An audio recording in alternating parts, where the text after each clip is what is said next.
Diyos maray na aga po mga tugang, matindog po kita para sa satong novena.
In the name of the Father, and of the Son, and of the Holy Spirit. Amen.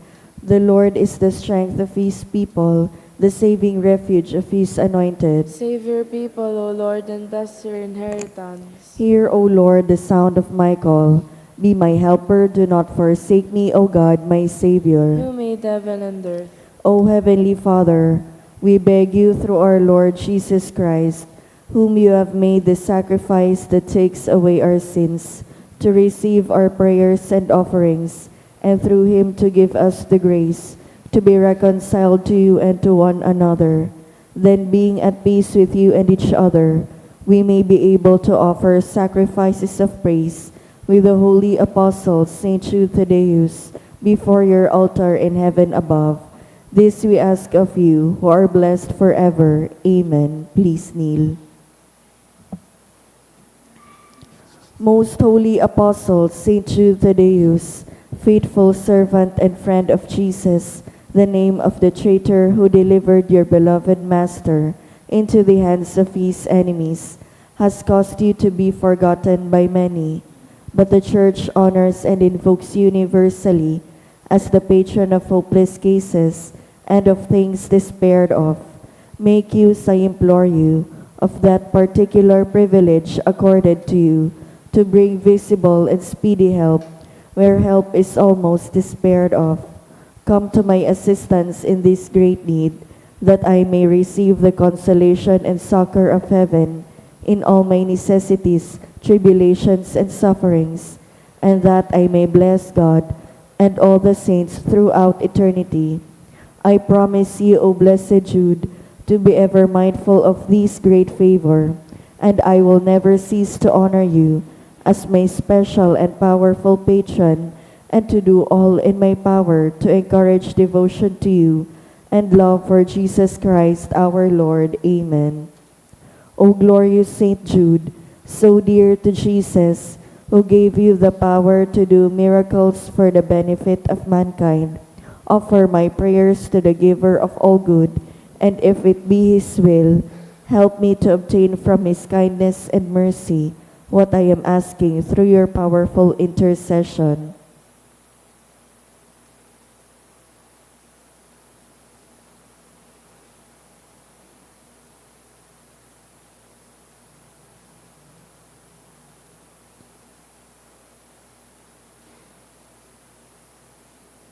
Intercessions. Lord Jesus, you manifest your presence, person, and power in your saints. Through Saint Jude, you show your love and kindness toward all. Hear our prayers, we honor you in Saint Jude. Help those who are poor, who have no food or homes, who seek work. Hear our prayers, we honor you in Saint Jude. Heal the sick and depressed. Let the lonely know the comfort of your love.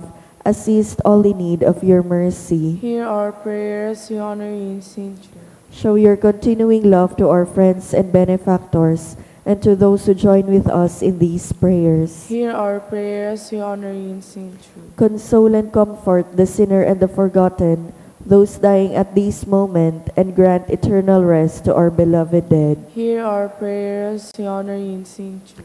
O glorious Apostle, Saint Jude Thaddeus, true relative of Jesus and Mary, I praise and thank God for all the graces He has bestowed upon you. I humbly prostrate before you. I implore you to gaze upon me with compassion. Despise not my poor prayers. Let not my trust be confounded.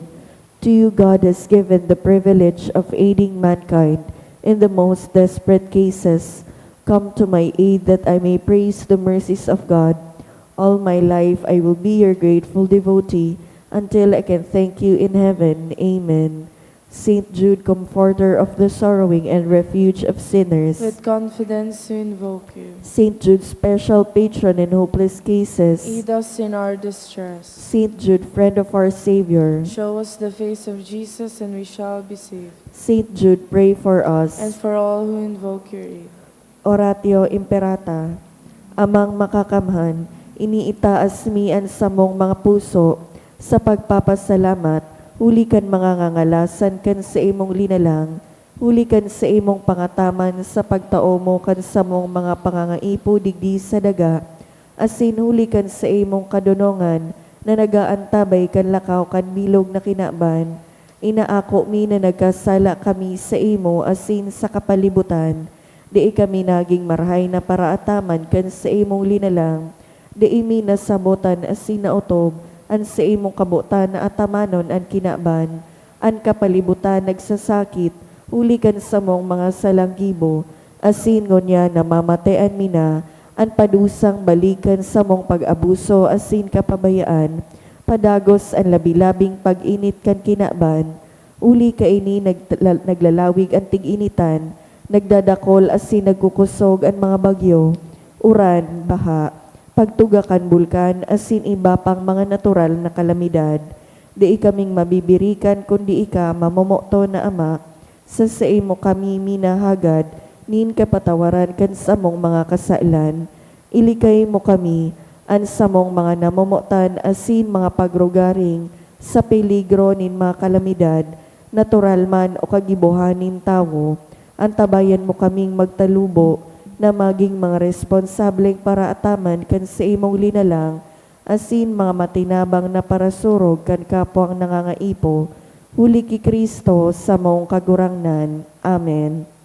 Nuestra Señora de Salvación. Ipamibig mo kami. Nuestra Señora de Salvación. Ipamibig mo kami. Nuestra Señora de Salvación. Ipamibig mo kami. San Judas Tadeo. Ipamibig mo kami. Sa ngaran kan Ama, kan Aki, asin kan Espiritu Santo. Amen. Matukaw po.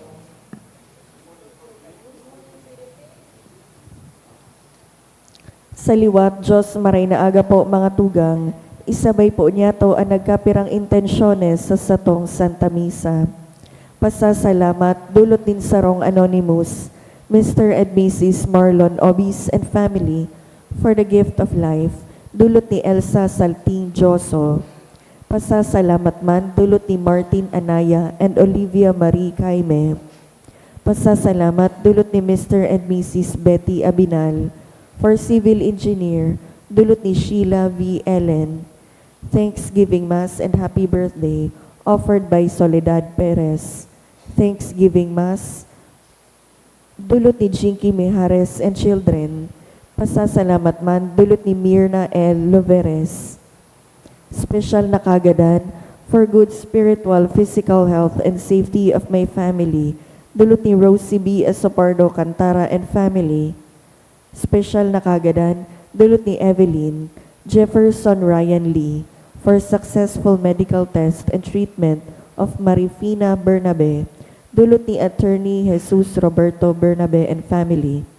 For good result in RSPC, dulot ni Luke Xavier Monay, to pass the licensure exam for criminology, February 4 to 6, 2026, dulot ni Paulo Brioso.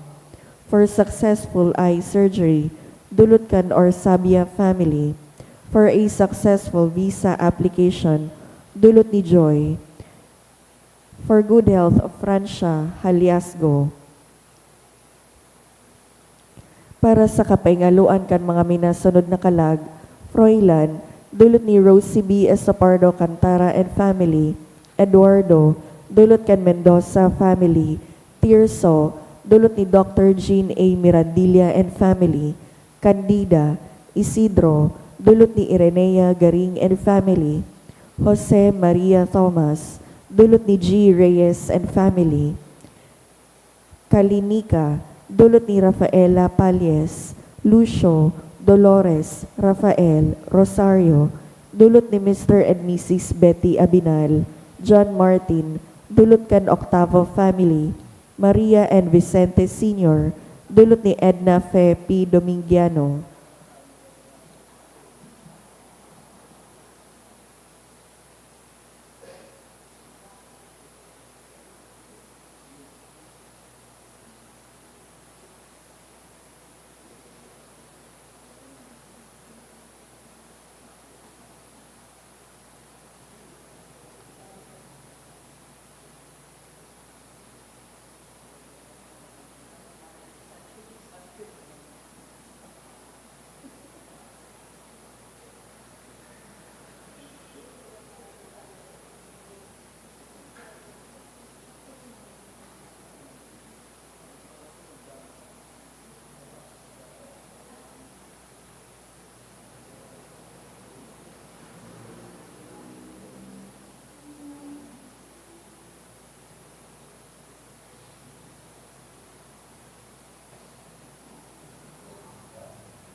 Banwaan nin Diyos, matindog po ang gabos, asin awito nan awit sa pagpuon.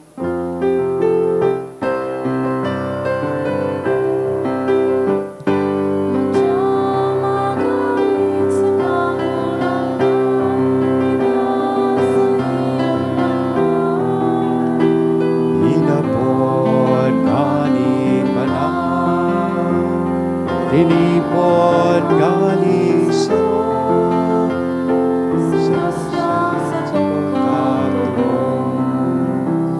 Good morning. Good morning, Father. Sa ngaran ka nama, kanaki, asin ka Espiritu Santo, Amen. ang kagurangnan mapa sa Indo. Asin sa imong espiritu.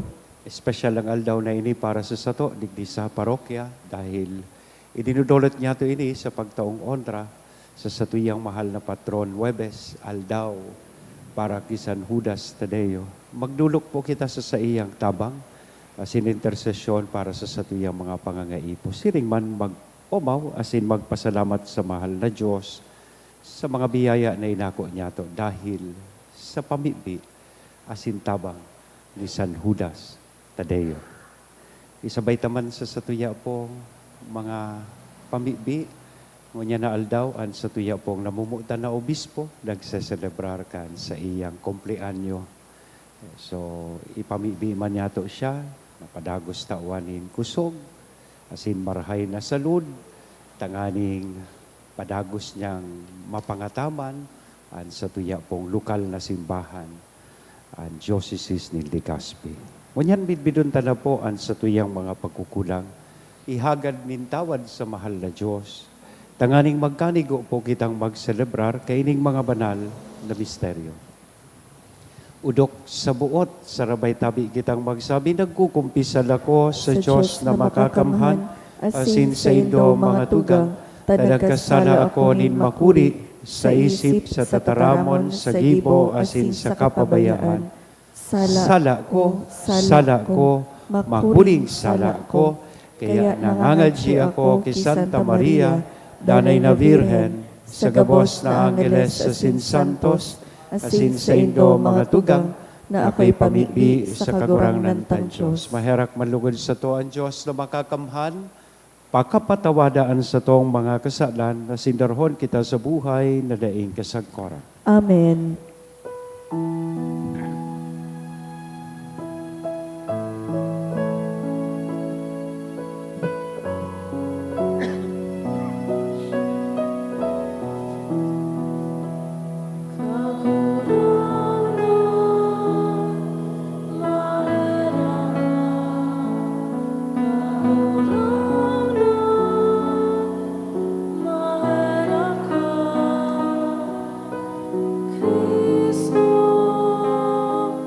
Mahera ka, Kristo, mahera ka, kagurangan, mahera ka, kagurangan, mahera ka. Mamibi kita.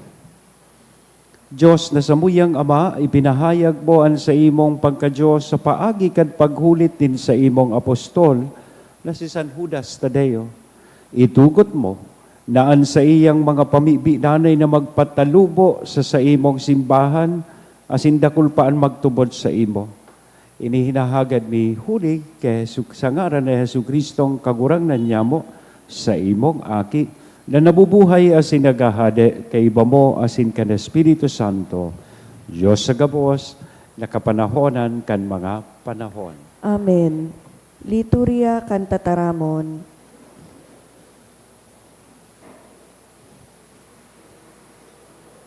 Hinanyugon niya to an enot na babasahon.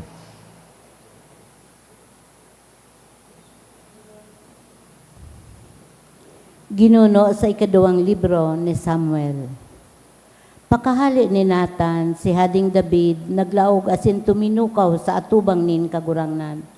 Danga nagsabi, si Isay ako, Diyos na kagurangnan, asin ano ang sakuyang pamilya na inantabayan mo sa godigdi. Asin kulang pagiraray ini para sa imo, kagurangnan na Diyos. Huli ta nagtaramkaman dapit sa kapag-arakian nin sa imong uripon sa mga madatong na panahon. Ang banwaan ni Israel, ginibo mong sa imong banwaan, sagkod pa man. Asin ika o kagurangnan, iyo ang sa indang Diyos. Ngunyan Diyos na kagurangnan, parigo na ang tataramo na sinabi mo dapit sa imong uripon, asin sa iyang kapag-arakian. Gibuha siring sa sinabi mo, ang sa imong ngaran, ipagbabantog sagkod pa man. Taan mga tao masabi, ang kagurangnanin mga hukbo, iyo ang Diyos sa Israel. Ang harongin sa imong uripon na si David, nagdadanay na masarig sa atubang mo. Hulita ika kagurangnan Diyos nin Israel, iyo ang nagpahayag kaiyan sa imong uripon. Ipapatindog takan nin harong, kayaan sa imong uripon, nangangahas, magdulot sa imo kaining pamibi. Tarangon yan, kagurangnan, ika ang Diyos asin ang sa imong tataramon tunay. Ipinanuga mo ang sa imong uripon tanganing sagkod no arin paman, mamugtak sa atubangan mo. Hulita ika, Diyos na kagurangnan, ang nagsabi, asin ang bagsik nin sa imong bendisyon, magiging paladan ang harong nin sa imong uripon, sagkod paman. Ang tataramon kan kagurangnan. Salamat sa Diyos. Itatao sa iya nin Diyos ang trono ni David na sa iyang ama. Itatao sa iya nin Diyos ang trono ni David na sa iyang ama. Girumduma kagurangnan si David asin ang sa iyang mga kapagalan. Siya nagsumpa sa kagurangnan, nanuga sa Diyos na sinasarigan ni Jacob. Itatao sa iya nin Diyos ang trono ni David na sa iyang ama. Di ako malaog sa sakong harong, di man mapahingalo sa sakong higdaan. Di ako papakaturugon kan sakong mga mata. Di ko man pipiyungon ang sakong mga pirok. Sagud na makakuha ako ninuntukan para sa kagurangnan. Harong na iirokan kan sinasarigan ni Jacob. Itatao sa iya nin Diyos ang trono ni David na sa iyang ama. Ang kagurangnan suminumpa ki David, asin dai siya mapapasudya kaiyan. Saro sa mga aki mo ang papatukawan ko sa imong trono. Itatao sa iya nin Diyos ang trono ni David na sa iyang ama. Ang pagrukyaw kan banal na ebanghelyo.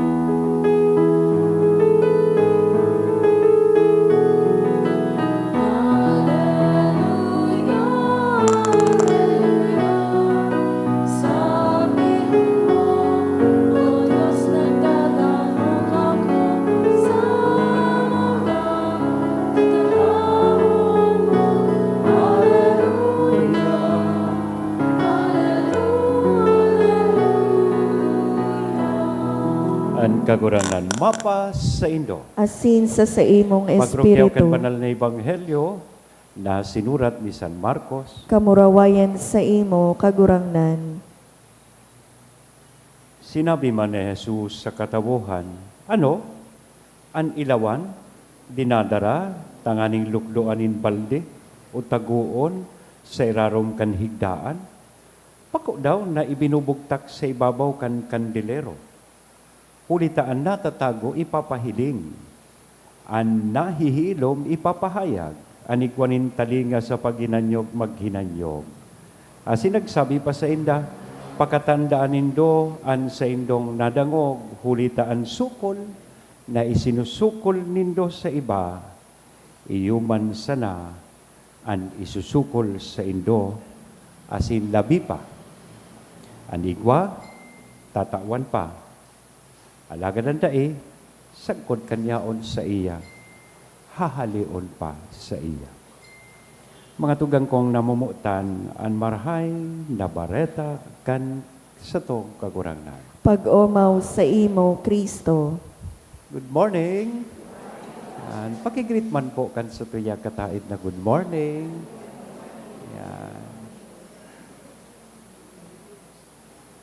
Tigtatawanin pagpahalaga kan sa tuyang kagurangnan, an sa tuyang pagiging ilaw kan kinakban.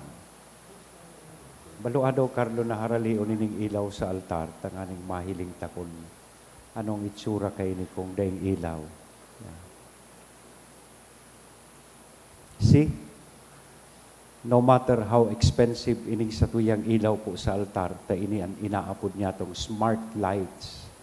Yeah. Pero kung dai man ini paganahon, dai man pabangrawon, dai man insaysay. Iyo man iyan applicable sa satuyang pagtubod. O, pailawan na kaloy, taday ko nagkahiriling ang mga gwapo asin mga magayon na para simba. Yan. See? O, inibaga, kung anong okasyon, iyo man ang kulay. Yan. Kung pula, pula. O, kung martir o arog ngunyan, isan Judas Tadeo. Kung puti, puti. Kung kay Mama Mary, blue. Yan. And remote control po ini. Asin na-operate sa paagikan sa tuyang cellphone. Yan. Maski yaon ka sa abroad, kaya mo baguhon ining mga ilaw sa altar. Yan. Remote controlled siya. Pero maski kurano pa ini kagayon, ining inaapod niya itong smart light, yan. Kung day taman pabangrawon, day taman pailawon, mayo man iyan insaysay. Iyo man da iyan ang sarong bagay na applicable man sosog sa satuyang ebanghelyo sa satuyang pagtubod. A light that is hidden stops being useful. Faith works the same way. Kung itatago ta, dahita isa sa buhay po, ang satuyang pagtubod, padagos ining magiging madiklom. Pero kung hihigawahon tang ihiras, ang sa tuyang pagtubod, padagos na magiging maliwanag ang sa tuyang kapalibutan asinan kinakpan. Igwa ka nga nin ilaw sa laog mo, pero kung dai mo man ini ikonektar, asin isaksak sa satuyang kagurangan, mayo man ikang ilaw na mahihiling kan ibang tao.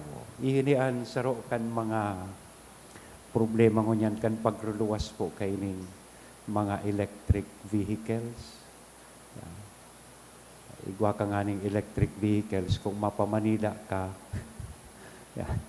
Dahil manindakol na charging station. O, halimbawa sa SM, duwa-duwahin man sa charging station. Yan. Kaya ang usuhon mo niyan, itong, anong inapod kayo ito, itong hybrid yan, na mga sasakyan. So, kung i-applikar taman yan sa tuyang pagtubod, dawa, gurano, kagayon, kan buhay ta, kung dahil kita konektado sa satuyang kagurang, nanday man po makakabangraw ang satuyang ilaw. Kung an satuyang pagtubod, yaon man sa napo, digdi sa laog kan simbahan, pero pagluwas, siblag man, we have that dichotomous life, magkasuway ang buhay sa laog kan simbahan, asin sa luwas, mayo man iyan, nin saysay. Kay po handa po, ang ilaw na ini, daita ipagtago, kundi ini pabangrawon,